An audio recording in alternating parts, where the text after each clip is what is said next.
Morning students, myself Paritosh Das. আশা করব তোমরা সবাই বাড়িতে ভালো আছো ও সময় মতো পড়াশোনা করছো। এই করোনা মহামারীর জন্য আমরা বিদ্যালয়ে আসতে পারছি না, তাই আমাদের বাড়িতে বসে থেকেই পড়াশোনা করতে হবে। আমরা আগের ক্লাসে পশ্চিমবঙ্গের প্রাকৃতিক, অর্থনৈতিক ও সাংস্কৃতিক প্রাকৃতিক পরিবেশ নিয়ে আলোচনা করেছিলাম। তাহলে তোমরা সকলে বই, খাতা, কলম, পেন্সিল নিয়ে বসে পড়ো। 6 নং অধ্যায়ের 62 নম্বর পৃষ্ঠাটি বের করো। আমরা আগের ক্লাসে প্রাকৃতিক পরিবেশ নিয়ে আলোচনা করেছিলাম, আজকে অর্থনৈতিক পরিবেশ ও সাংস্কৃতিক পরিবেশ নিয়ে আলোচনা করব। তাহলে চলো শুরু করি আমরা আজকের ক্লাস। আমরা আগে পশ্চিমবঙ্গ রাজ্যের প্রাকৃতিক পরিবেশ নিয়ে পড়েছি। সেখানে পশ্চিমবঙ্গের ভূপ্রকৃতি ও মৃত্তিকা, জলবায়ু, নদ নদী, অরণ্য ও পশু পাখি সম্পর্কে আমরা জেনেছি। তাহলে আজকে আমরা পড়ব অর্থনৈতিক পরিবেশ নিয়ে। পশ্চিমবঙ্গের অর্থনৈতিক পরিবেশ। দেখো, অর্থনৈতিক পরিবেশ বলতে আমরা কি বুঝি? কোনো দেশ বা রাজ্যের উন্নতি নির্ভর করে সেখানকার অর্থনৈতিক পরিবেশের উপর। তাহলে কোনো রাজ্য বা দেশের উন্নতি কিসের উপর নির্ভর করে? সেই রাজ্যের অর্থনৈতিক পরিবেশের উপর। অর্থনৈতিক পরিবেশ বলতে আমরা বুঝি কৃষিকাজ ও তার থেকে যে উৎপাদিত সম্পদ, খনিজ সম্পদ, শিল্প ও শিল্পজাত দ্রব্য, মৎস্য চাষ, বনজ সম্পদ, শক্তির উৎস, যোগাযোগ ব্যবস্থা প্রভৃতি। তাহলে অর্থনৈতিক পরিবেশ বলতে আমরা কি বুঝি? আমাদের রাজ্যের যে কৃষিকাজ এবং কৃষিকাজ থেকে যে উৎপাদিত সম্পদ রয়েছে সে সমস্ত, তাছাড়াও খনিজ সম্পদ, শিল্প ও শিল্প সম্পর্কিত সম্পদ, শিল্পজাত দ্রব্য, মৎস্য চাষ, বনজ সম্পদ, শক্তির উৎস, যোগাযোগ ব্যবস্থা প্রভৃতি। এছাড়াও মানুষের বিভিন্ন ধরনের জীবিকাও অর্থনৈতিক পরিবেশের অন্তর্গত। এছাড়াও কি মানুষ যে বিভিন্ন কাজ করে থাকে তাদের জীবিকা নির্বাহনের জন্য, সেগুলোও কিন্তু অর্থনৈতিক পরিবেশের অন্তর্গত। তারপর কি রয়েছে দেখো, কৃষিজাত সম্পদ। আমরা প্রথমেই জেনে নেব কৃষিজাত সম্পদ সম্পর্কে। কৃষিজাত সম্পদ কোনগুলো সেগুলো সম্পর্কে এখানে জেনে নেব। পশ্চিমবঙ্গের বিস্তীর্ণ অঞ্চলে পলিমাটি থাকায় এই রাজ্যের জমিগুলি খুবই উর্বর হয়। তাহলে আমাদের রাজ্যের বেশিরভাগ অঞ্চল কি মৃত্তিকা দ্বারা আবৃত? পলিমাটি দ্বারা। পলিমাটি চাষবাসের জন্য খুবই উপযোগী। যেহেতু পলিমাটি খুব উর্বর হয়, তাই এখানে চাষবাস খুব ভালো হয়ে থাকে। ধান, গম, পাট, আলু, ভুট্টা, আখ, তুঁত, পার্বত্য অঞ্চলে চা ইত্যাদি প্রচুর পরিমাণে উৎপাদিত হয়। তাহলে পশ্চিমবঙ্গ রাজ্যে কি কি চাষ হয়? ধান, গম, পাট, আলু, ভুট্টা, আখ, তুঁত। এছাড়াও আমাদের পার্বত্য অঞ্চলে প্রচুর পরিমাণে চা উৎপাদিত হয়।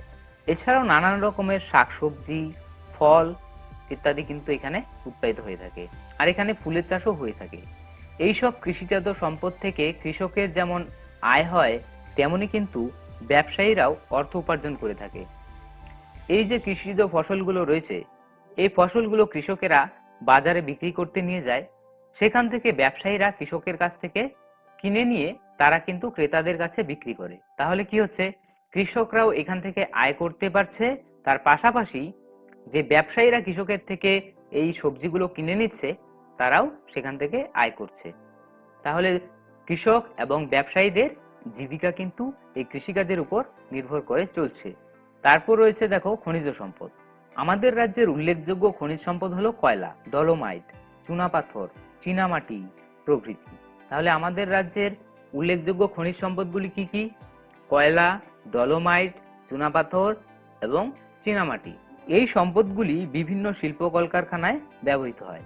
এই যে সম্পদগুলো রয়েছে কয়লা, ডলোমাইট, চুনাপাথর এবং চীনামাটি, এগুলো কিন্তু বিভিন্ন শিল্প কলকারখানায় বিভিন্ন কাজে ব্যবহৃত হয়ে থাকে।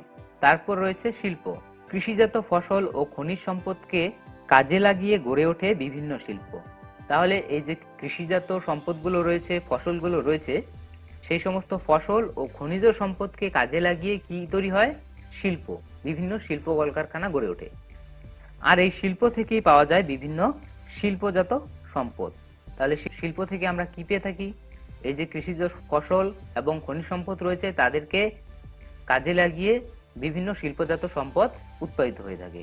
আমাদের রাজ্যে চা, পাট, তাঁত, কাগজ, রেশম প্রভৃতি যেমন কৃষিজ সম্পদ থেকে গড়ে ওঠা শিল্প রয়েছে, তেমনি কিন্তু লৌহ ইস্পাত, কাঁসার বাসন প্রভৃতি শিল্প গড়ে উঠেছে খনিজ সম্পদ থেকেই। আমাদের রাজ্যে চা থেকে চা শিল্প, পাট থেকে পাট শিল্প, তাঁত থেকে তুঁত শিল্প, কাগজ শিল্প, রেশম শিল্প, এগুলো কিন্তু সব কৃষিজ সম্পদ থেকে গড়ে উঠেছে। এছাড়াও রয়েছে লৌহ ইস্পাত শিল্প, কাঁসার বাসন শিল্প, এগুলো বিভিন্ন খনিজ থেকে সৃষ্টি হয়েছে। তাছাড়াও মৃৎশিল্প, কাষ্ঠ শিল্প প্রভৃতি উল্লেখযোগ্য শিল্প। তোমরা এই শিল্পগুলোর নাম মনে রেখো। এছাড়াও পশ্চিমবঙ্গে রয়েছে দেখো রেল ইঞ্জিন শিল্প, মোটর গাড়ি নির্মাণ শিল্প প্রভৃতি কিন্তু পশ্চিমবঙ্গের অন্যতম নিদর্শন। তারপর কি রয়েছে দেখো, তারপর রয়েছে মৎস্য চাষ।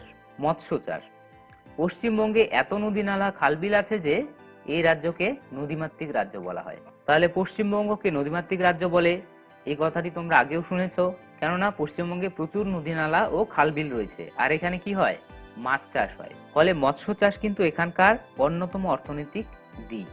এইসব জলাশয়ে জেলেরা মাছ ধরে জীবিকা নির্বাহ করে।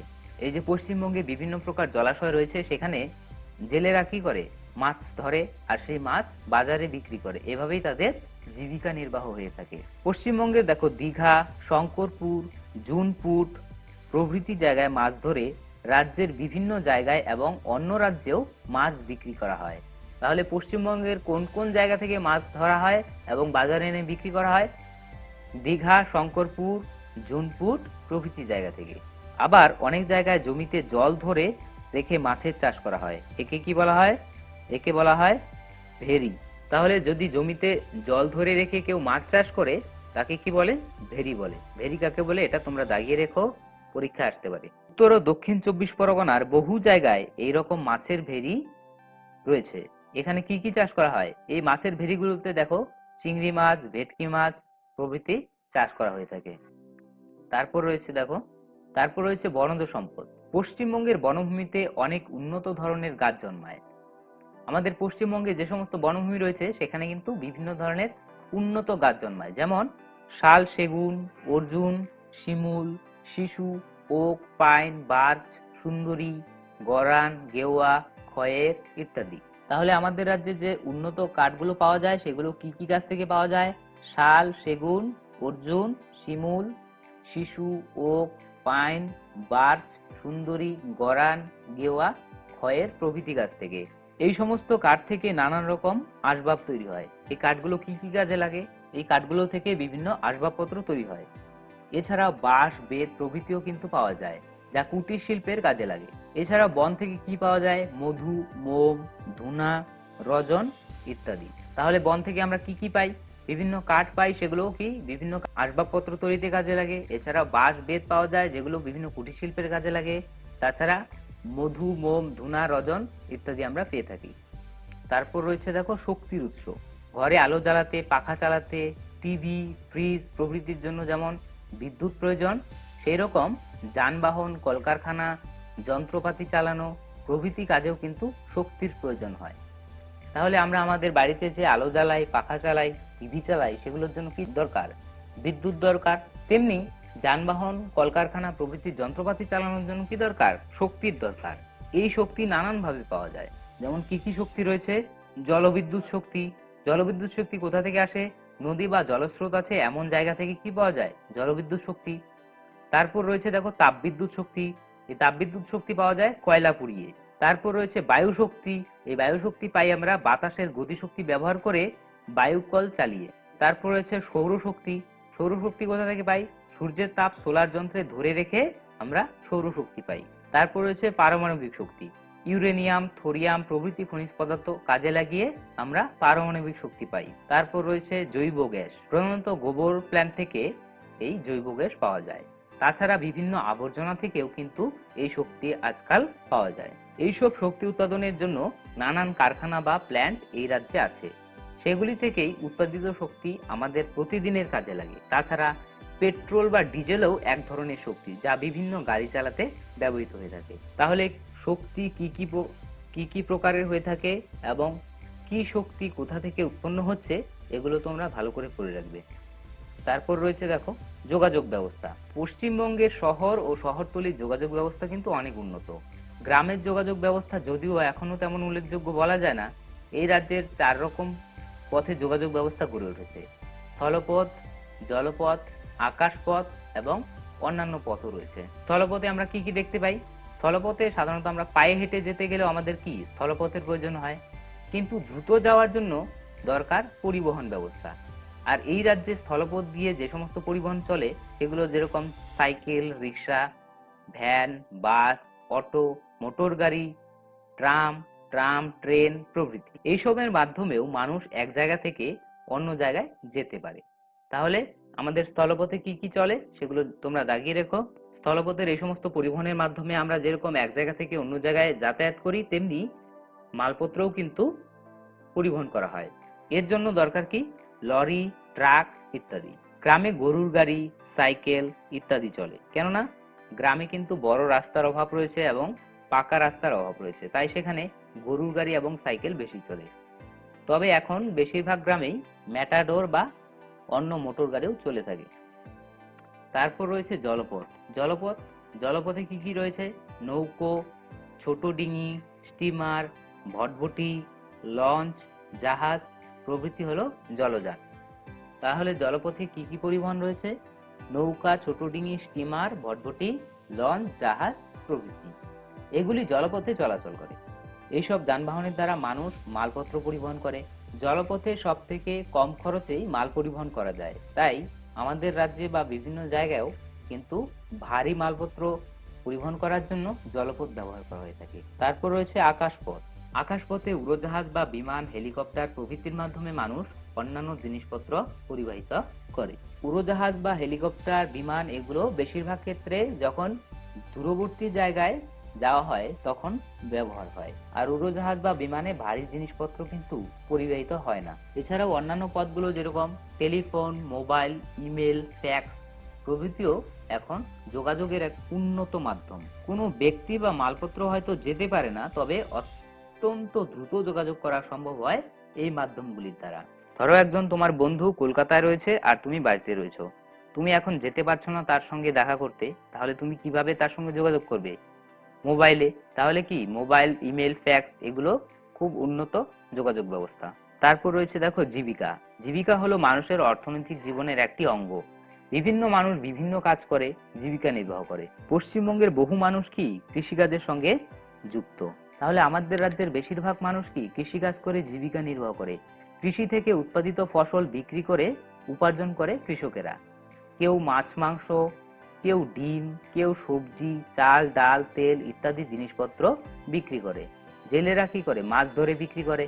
কেউ মাটির জিনিস বিক্রি করে, আবার কেউ মাদুর, বেতের জিনিস প্রভৃতি কুটির শিল্পের দ্রব্য বিক্রি করে তাদের জীবিকা নির্বাহ করে থাকে। এছাড়াও ফুল ফল বিক্রি করেও অনেকের পেশা চলে। তাছাড়া অনেকের চাকরি, কলকারখানায় কাজ, শিক্ষকতা, কাঠ বা লোহার আসবাবপত্র তৈরি করে, কাঁসা পিতলের জিনিস তৈরি করে, বই বাঁধাই করা, সেলাই মেশিনের কাজ, প্রকাশনা প্রভৃতি নানান পেশার মাধ্যমে কিন্তু জীবিকা নির্বাহ করে থাকে। এরপর রয়েছে সাংস্কৃতিক পরিবেশ। তাহলে সাংস্কৃতিক পরিবেশ কাকে বলে? কোনো রাজ্যের বা দেশের মানুষ তাদের ভাষা, পোশাক, ব্যবহার, উৎসব অনুষ্ঠান, সামাজিক আচার আচরণ ইত্যাদিকে বলা হয় সাংস্কৃতিক পরিবেশ। তাহলে সাংস্কৃতিক পরিবেশ কাকে বলে এটা তোমরা দাগিয়ে রেখো এবং ভালো করে মুখস্থ করে রাখবে। কোনো রাজ্যের বা দেশের মানুষ তাদের ভাষা, পোশাক, ব্যবহার, তাদের উৎসব অনুষ্ঠান, সামাজিক আচার আচরণ ইত্যাদিকে বলা হয় সাংস্কৃতিক পরিবেশ। এখানে আমরা পশ্চিমবঙ্গের আমাদের রাজ্যের সাংস্কৃতিক পরিবেশ সম্পর্কে জানবো। প্রথমে রয়েছে দেখো অধিবাসী। পশ্চিমবঙ্গের সব জেলাতেই বাঙালি অধিবাসী প্রধানত বসবাস করে। তাহলে পশ্চিমবঙ্গের বেশিরভাগ জেলাতে কি রয়েছে? বাঙালি অধিবাসীরা রয়েছে। আবার কোথাও কোথাও আমরা দেখি প্রাচীন অধিবাসী, যেমন সাঁওতাল, ওরাও, মুন্ডা, কোচ প্রভৃতি উপজাতির লোক বসবাস করে। বেশিরভাগ জেলায় রয়েছে বাঙালি জাতি, তার পাশাপাশি প্রাচীন অধিবাসী যেরকম সাঁওতাল, ওরাও, মুন্ডা, কোচ প্রভৃতি উপজাতির লোক আমরা দেখতে পাই। আবার লেপচা, হো, ভুটিয়া প্রভৃতি জাতির লোকও কিন্তু এখানে দেখা যায়। এছাড়াও পড়াশোনার জন্য বা চাকরি অথবা ব্যবসার জন্য বিহারি, ঝাড়খণ্ডী, পাঞ্জাবি, মারাঠি, গুজরাটি, অসমিয়া, মণিপুরি, নেপালি, তামিল, উড়িয়া, কাশ্মীরি প্রভৃতিরাও যেমন বাস করে, তেমনি বিদেশিরাও এই রাজ্যে বসবাস করতে করতে এখানকারই মানুষ হয়ে গেছে। তাহলে আমাদের রাজ্যে কোন কোন জাতির লোক দেখা যায়? যেমন বাঙালি কিন্তু প্রায় প্রত্যেকটি জেলায় রয়েছে, তার পাশাপাশি বিভিন্ন আদিবাসী মানুষ রয়েছে। এছাড়াও বিভিন্ন রাজ্য থেকে চাকরি বা পড়াশোনার ক্ষেত্রে অনেকেই আমাদের রাজ্যে এসে বসবাস করে। তাদের মধ্যে যেরকম রয়েছে পাঞ্জাবি, মারাঠি, গুজরাটি, বিহারি, ঝাড়খণ্ডী, অসমিয়া, মণিপুরি, নেপালি, তামিল, উড়িয়া, কাশ্মীরি। এছাড়াও কিন্তু অন্যান্য দেশের থেকেও বা বিদেশিরা আমাদের রাজ্যে এসে বসবাস করতে করতে এখানকারই বাসিন্দা হয়ে গেছে। তারপর রয়েছে ভাষা। পশ্চিমবঙ্গের অধিবাসীদের প্রধান ভাষা হলো বাংলা। তাহলে আমাদের রাজ্যের প্রধান ভাষা কি? বাংলা। তবে অন্যান্য বিভিন্ন ভাষাতেও এখানকার মানুষ কিন্তু কথা বলে, যেমন হিন্দি ভাষা, পাঞ্জাবি, উর্দু, উড়িয়া, নেপালি, গুজরাটি, তামিল, তেলেগু, ইংরেজি প্রভৃতি। তাহলে আমাদের রাজ্যে প্রধান ভাষা হলো বাংলা। তাছাড়াও যে সমস্ত ভাষায় কথা বলে সেগুলো হলো হিন্দি, পাঞ্জাবি, উর্দু, উড়িয়া, নেপালি, গুজরাটি, তামিল, তেলেগু, ইংরেজি প্রভৃতি। এগুলো তোমরা দাগিয়ে রেখো এবং ভালো করে পড়ে রেখো। এইসব ভাষাভাষীর মানুষও কিন্তু পশ্চিমবঙ্গে বসবাস করে। তারপর রয়েছে পোশাক। পশ্চিমবঙ্গে পোশাকে নানান বৈচিত্র্য দেখা যায়। সাধারণভাবে এই রাজ্যের পুরুষের পোশাক হলো ধুতি। পাঞ্জাবি, প্যান্ট শার্ট, লুঙ্গি, পাজামা প্রভৃতিও কিন্তু পুরুষেরা পরে থাকে। আর মহিলাদের পোশাক হলো শাড়ি। তাছাড়াও রয়েছে সালোয়ার কামিজ, স্কার্ট ইত্যাদি। তবে এখন অনেক মহিলাই কি করে? প্যান্ট শার্ট পরে থাকে। এছাড়াও বিভিন্ন জাতি উপজাতির লোক এখানে বসবাস করে বলে তাদের ভিন্ন রকম পোশাকও আমরা দেখতে পারি, যেমন লুঙ্গির মতো করে পরা ধুতি। এছাড়াও কি রয়েছে? পাগড়ি। পাগড়ি কারা পরে? পাঞ্জাবিরা পরে। তারপর রয়েছে উৎসব অনুষ্ঠান।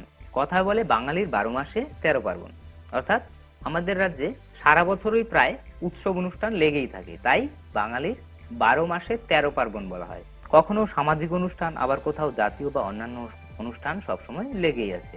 যেমন সামাজিক অনুষ্ঠানগুলো কি কি? বিভিন্ন রকম পুজো, যেমন দুর্গা পুজো, লক্ষ্মী পুজো, কালী পুজো, সরস্বতী পুজো, ঝুলন যাত্রা, জগদ্ধাত্রী পুজো, বিশ্বকর্মা পুজো, জন্মাষ্টমী, রথযাত্রা, শিবরাত্রি প্রভৃতি হলো হিন্দুদের উৎসব। তাহলে হিন্দু ধর্মের এগুলো মূল উৎসব কি কি? দুর্গাপুজো, কালী পুজো, লক্ষ্মী পুজো, সরস্বতী পুজো, ঝুলন যাত্রা, জগদ্ধাত্রী পুজো, বিশ্বকর্মা পুজো, জন্মাষ্টমী, রথযাত্রা, শিবরাত্রি। যদি পরীক্ষায় আসে হিন্দুদের উৎসবের নাম লেখো, তাহলে তোমরা এগুলো লিখে দেবে। এছাড়াও দোকানের হালখাতার গণেশ পুজো রয়েছে। তাছাড়া ভাইফোঁটা, জামাই ষষ্ঠী, মাঘী পূর্ণিমা, বুদ্ধ পূর্ণিমা, রাখি বন্ধন প্রভৃতি উৎসবের পাশাপাশি যেমন রয়েছে মহাবীর জয়ন্তী, গুরু নানকের জন্মদিন, ঈদ, মহরম, শবে বরাত, বড়দিন, গুড ফ্রাইডে, দেওয়ালি। তারপর রয়েছে দেখো দোল, বাংলা ও ইংরাজি নববর্ষ প্রভৃতি বিভিন্ন উৎসবের অঙ্গ। এই সমস্ত উৎসব কিন্তু পশ্চিমবঙ্গে পালিত হয়। তাছাড়াও দেখো এগুলো মহরম, ঈদ, শবে বরাত এগুলো হলো মুসলমানদের উৎসব। তাহলে মুসলমানদের উৎসব কোনগুলো? মহরম, ঈদ, শবে বরাত। তারপর রয়েছে দেখো মহাবীর জয়ন্তী, এটি কোন ধর্মের? জৈন ধর্মের। এবং বুদ্ধ পূর্ণিমা কাদের? বৌদ্ধ ধর্মদের। গুরু নানকের জন্মদিন কারা পালন করে? শিখ ধর্মের লোকেরা। এছাড়াও রয়েছে বড়দিন ও গুড ফ্রাইডে। বড়দিন, গুড ফ্রাইডে কারা পালিত করে? খ্রিস্টানরা। কোন ধর্মের কি উৎসব রয়েছে এগুলো তোমরা ভালো করে পড়ে রাখবে এবং দাগিয়ে রাখবে। তারপর রয়েছে জাতীয় অনুষ্ঠান। 26শে জানুয়ারি কি রয়েছে? প্রজাতন্ত্র দিবস। 15ই আগস্ট আমাদের ভারতবর্ষের স্বাধীনতা দিবস রয়েছে। তারপর রয়েছে গান্ধী জয়ন্তী, শিক্ষক দিবস, শিশু দিবস প্রভৃতি জাতীয় দিবস হিসাবে আমাদের ভারতবর্ষের সঙ্গে সঙ্গে পশ্চিমবঙ্গেও পালিত হয়ে থাকে।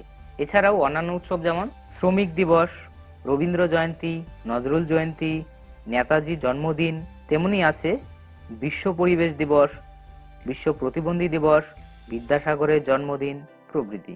আবার বিভিন্ন অঞ্চলের রয়েছে বিভিন্ন মেলা, যেমন পৌষ মেলা, গাজন মেলা, গঙ্গাসাগরের মেলা, আবার রয়েছে পীরের মেলা প্রভৃতি।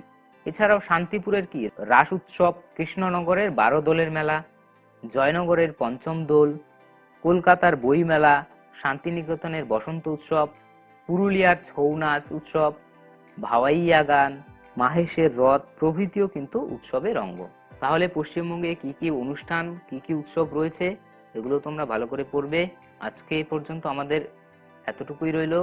এই অধ্যায়ের প্রত্যেকটি টপিক তোমরা ভালো করে পড়বে। তার পাশাপাশি এই অধ্যায়ের শেষের দিকে যে মডেল প্রশ্ন উত্তর রয়েছে সেগুলো তোমরা খুব ভালো করে পড়বে এবং অনুশীলনীগুলো প্র্যাকটিস করবে বাড়িতে। তাহলে তোমরা সবাই বাড়িতে ভালো থেকো, সময় মতো পড়াশোনা করো, সবাই সুস্থ থেকো। ধন্যবাদ।